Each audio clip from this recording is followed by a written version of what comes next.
Comment je suis frustré, les frères. Comment j'ai une frustration au maximum. Parce que ce match, il était parfait. À tous les points. Défensivement, offensivement, au milieu de terrain, le pressing, le contre-pressing. Tout était clean. On kiffait notre life.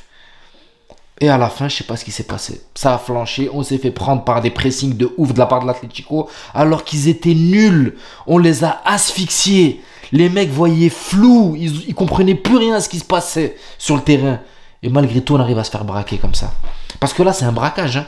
On s'est fait braquer par l'Atlético. Ils ressortent gagnants de cette rencontre, les gars. Il y a eu match nul, mais pour eux, ils ont gagné. Ils ont gagné parce qu'ils se sont fait manger tout le match pour à la fin sortir avec un nul. C'est ça de pas être tueur. Et là, il y a plein d'occasions qui me reviennent dans la tête. Rodrigo, devant les buts, frère, tu mets un pétard comme ça sur Oblak. Place ou fais une passe. Place petit filet ou fais une passe. Je sais, vous allez me dire, ouais, c'est facile à dire, ok, mais non, ils sont professionnels, frère. Il faut arrêter de mettre que d'envoyer des pétards. Lucas Vazquez, pareil, frère. Toi, je vais revenir après un par un, les joueurs. Mais là, je parle des occasions qui auraient pu nous faire passer devant. Lucas Vazquez sur le côté, frère, l'angle, il est mort. Qu'est-ce que tu vas aller mettre cette frappe dans un angle mort comme ça? T'as 0,2% de chance que ça passe, frère. Pourquoi tu fais ça? Fais une passe en retrait, ça va être beaucoup plus simple. Il y a plus de chances de mettre des buts. Non, ça va mettre un pétard pour... Tout le monde est à la recherche de son but. Arrêtez, les gars. Pareil, Bellingham aussi. Lui aussi, il est parti. Des fois, il pouvait faire des passes. Là, il commence à... Il faut simplifier le jeu. Il faut jouer. Il faut chercher à tuer. Il faut être tueur. Il faut arrêter de vouloir augmenter ses stats. Il faut chercher à tuer. Là, on n'a plus le temps pour les stats, là, les gars, maintenant. Là, ça y est, on doit aller chercher l'abordage de la Liga. Trop d'erreurs qu'on paye malheureusement contre cet Atlético qui reste en vie jusqu'à la fin. Et à la fin, bam, le contre. Après, je vais pas vous mentir, hein, le problème il est défensif. Parce qu'une fois que tu as mis Dani Carvajal et tu as mis Nacho en défense centrale, on avait que ça malheureusement. Mais moi je savais qu'au bout d'un moment, le milieu de terrain n'allait plus tenir. Il n'allait plus tenir et après le but pouvait arriver que de la tête. Le but, les gars, pouvait arriver que de la tête. Parce qu'au sol, ils ne pouvaient pas nous niquer. Le milieu de terrain était trop densifié. Ils avaient du mal à arriver. Mais dans les ballons aériens ou sur coup de pied arrêté, ils savaient que c'était nos points faibles. Là, en l'occurrence, un centre, tête déviée par Memphis Depay. Et là où j'étais choqué, c'est que tu as Carvajal et Nacho qui se regardent, frère. Personne pour réagir. Ils se regardent. Llorente, tellement ça m'a choqué, c'est que Llorente, il a eu le temps d'arriver, d'analyser la situation, de voir que les deux ne bougent pas et d'ensuite d'aller mettre sa tête, frère. C'est pas possible. C'est pas possible que le mec, il arrive. C'est un latéral de métier, les gars. Lui, c'est un piston latéral au milieu. Je sais pas qu'est-ce qu'il est là-bas. Mais il a le temps de venir, de vous regarder les deux en train de vous titiller parce qu'il y a personne qui veut agir et de mettre sa tête. Yuri Rudiger, il aurait déjà balayé, frère. Yuri Rudiger, il aurait mis un ballon. Il aurait crevé le ballon, frère. Non, là, les mecs se regardent. Je suis dégoûté parce que le match était parfait, les gars. Cliniquement, on les avait tués dans le pressing, le contre-pressing, au milieu de terrain. Coquet, Sol et l'autre, là, avec ses tresses, là, ses dreadlocks, là, j'ai oublié, De Paul. Ils étaient bouffés au milieu de terrain. Kamavinga, Kroos et l'autre, et Bellingham, ils les ont mangés. Ils arrivaient même pas à respirer tellement ils étaient asphyxiés. On leur a mis un pressing de psychopathe. Pour à la fin finir sur un 1-1, les gars, moi ça me tue. Je vous jure, ça me tue.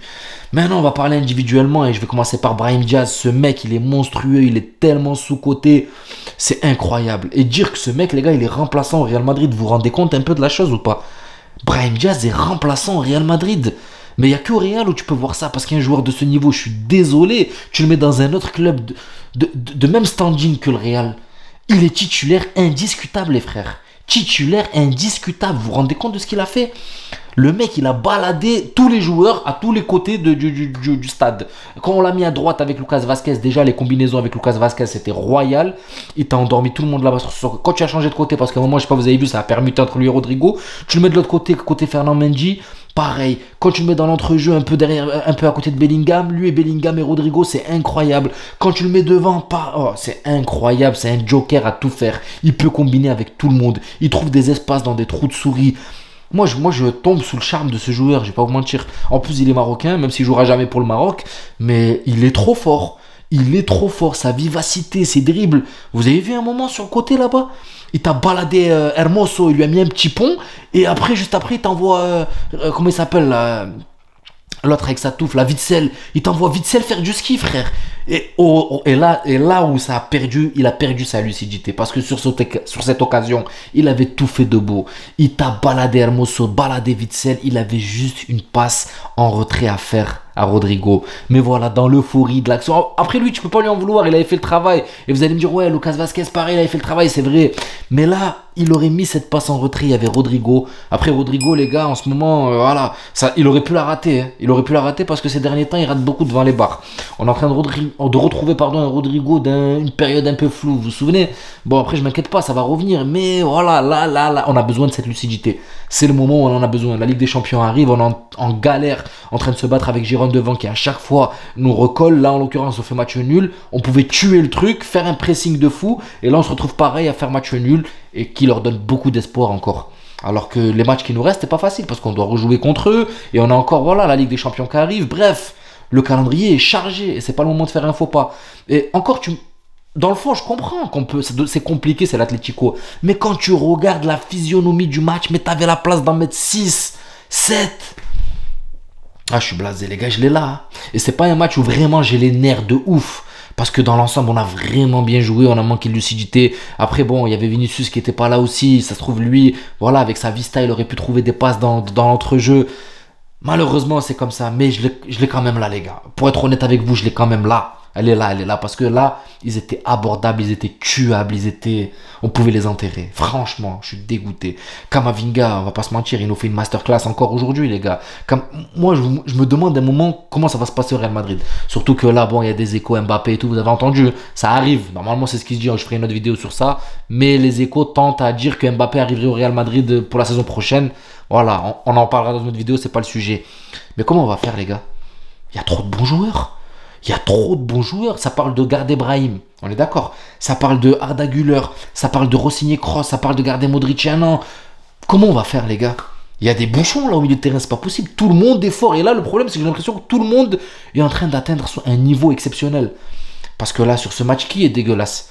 En défense, on peut pas leur en vouloir. Carvajal, ce n'est pas son poste, il n'est pas défenseur central.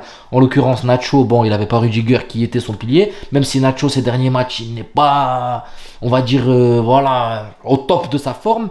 Mais sinon, les gars, qui est dégueulasse, s'il vous plaît? Mendy, je l'ai jamais vu aussi fort. Le mec, il dédouble physiquement, tu bouges pas comme ça. Maintenant, il joue offensivement, alors qu'avant, on lui reprochait son côté offensif, il voulait pas jouer. Vasquez, les gars, pareil. C'est quoi ce match de patron qui nous sort? Dommage qu'il manque juste cette petite lucidité à la fin. J'ai l'impression qu'ils se battent pour aller mettre leur but. Mais Vasquez, pareil, que ça soit offensivement ou défensivement, il fait un match de patron. Je vais pas vous mentir. Alors que moi, je suis premier à le tailler, Vasquez. Je suis premier à le descendre. Pour moi, à chaque fois, je dis qu'il mérite pas cette équipe du Real Madrid. Il a rendu service en tant que soldat, mais là, au très haut niveau. Mais là, il me ferme ma gueule, les gars. Et je l'avoue. Il faut savoir reconnaître ses torts. Là, je sais pas, tout le monde est en train de revenir à son prime. Carvajal, sur son poste, on l'a jamais vu aussi fort. Là, Lucas Vazquez prend sa place. Il est monstrueux. Rudiger, il est monstrueux depuis le début de saison. Kamavinga, il a été blessé un mois et demi, presque 2 mois. Il revient, il est monstrueux. Tchouaméni, il est sur une forme étincelante. Cette équipe du Real me choque. À mon avis, il va y avoir embouteillage. Mais bon, je suis quand même frustré, dégoûté parce qu'on aurait pu largement les tuer et enterrer ces colchoneros. Bon, maintenant, on leur met quand même une distance dans le classement. Mais la guéguerre, elle est là avec Girone. Cette équipe de Girone n'est pas prête à flancher, les gars. Ils veulent pas lâcher l'affaire. Ils perdent pas de match. La Real Sociedad, match nul. Et encore, il y a eu quelques petits litiges au niveau du hors-jeu. Mais nous, vous voyez, encore une fois de plus, nous, on parle pas d'arbitrage. Hein. Parce que là, si vraiment je veux faire le mec casse-couille et je veux me comporter comme un Catalan, et je vais dire les termes, j'en ai rien à foutre. Vous pouvez penser ce que vous voulez, si vous n'êtes pas content, vous bougez. Là, il y a 2 pénaltys qu'on pourrait prendre et on pourrait se plaindre et dire ouais, il y a pénalty. 2, il y en a 2 les frères. Savic sur Bellingham et Hermoso sur Lucas Vazquez à un moment quand il lui met sa jambe dans l'entrejambe. Ça, c'est 2 pénaltys qui sont sifflables. Tu les mets dans n'importe quel autre match, ils sont sifflés. Là, en l'occurrence, ils n'ont pas été sifflés. Mais on n'est pas là à en faire tout un plat, ouais, la VAR. Même au moment, Carlo Ancelotti lui fait quoi? Il lui fait va voir la VAR et il y a pénalty. Et l'arbitre n'y va pas. Mais on n'en fait pas tout un plat. On se casse pas le cul à dire ouais, non, il y a pénalty. On n'en fait pas tout un cinéma. Pourquoi vous en parlez pas maintenant? Pourquoi vous sortez pas en parler et dire ah ouais non il y avait penalty pour le Real? Non, c'est que quand c'est vos intérêts que ça vous arrange. Mais moi je vais pas rentrer dans ce délire. C'était un bon match. On a eu un match très bien maîtrisé par le Real Madrid. Malheureusement, voilà, il y a eu une contre-performance à la fin. Ils ont marqué 1-1, match nul. Ils ont gagné leur match nul. Et puis tant mieux. Voilà, qu'est-ce que vous voulez qu'on dise de plus? C'est comme ça arrive, c'est le football. Point à la ligne. Alors qu'on les voit, ces erreurs, elles sont là. Mais elles sont là dans tous les matchs. Hier, pareil, il y a eu une injustice pour Giron. Normalement, il n'y a pas hors-jeu. Le but, il devrait être validé. Voilà, la VAR. Mais c'est pas nous. C'est pas nous qui appelons la VAR et qui leur disent refuser les buts pour qu'on soit premier. Comme on aurait pu l'entendre. Enfin bref, ça c'est encore un autre débat et j'en parlerai peut-être sur notre vidéo si ça me tente. Prenez soin de vous la famille, je suis frustré, j'espère que vous allez bien dormir et je vous dis à la prochaine vidéo. Ciao la famille.